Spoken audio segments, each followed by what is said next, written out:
This was one of the most dramatic days of this trial to date. A tired and an emotional Oscar Pistorius was giving evidence for the first time and began by apologising to the family of his former girlfriend Reeva Steenkamp, who he killed on Valentine's Day last year. I would like to take this opportunity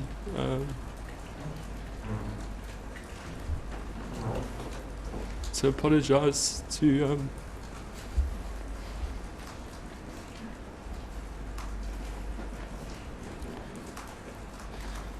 Mrs. and Mr. Steenkamp, to Reeva's family, to those of you who knew her who are here today, family and Mr. Pistorius? Friends, man. Yes, I don't like doing this to you, but I can hardly hear you. I beg your pardon, my lady, I'll speak up. I'd like to apologise and say that there's not a moment, and there hasn't been a moment since this tragedy happened, that I haven't thought about your family. I wake up every morning, you're the first people I think of, the first people I pray for. I can't imagine the pain and the sorrow and the emptiness that I've caused you and your family. I was simply trying to protect Reeva. I can promise that when she went to bed that night, she felt loved. I've tried to put my words on paper many, many times to write to you, but no words would ever suffice.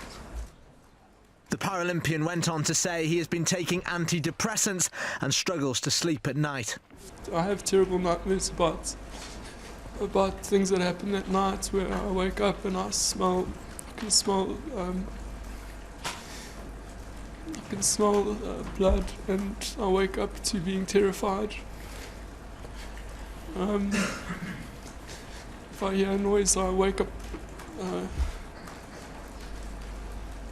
just in a complete state of terror, to a point that I'd rather not sleep. It was that lack of sleep that led to an early adjournment today. Mr. Nell? My lady? Would you object to an earlier adjournment? Well, lady, I would like us to finalise the case. We have to get somewhere. But I've now heard what Mr. Pistorius said. I hope it's not a daily occurrence. But if it's not a daily occurrence and we can start moving this case forward, I have no objection. Well, he does look exhausted. He does sound exhausted. Yes, ma'am. So... I was just concerned about it, my lady. I'm in the hands of the court, but... Yes, no, I'll grant but I, in fact, went on longer than I was requested. Pistorius admits he killed Steenkamp, but insists he mistook her for an intruder. The trial will resume tomorrow.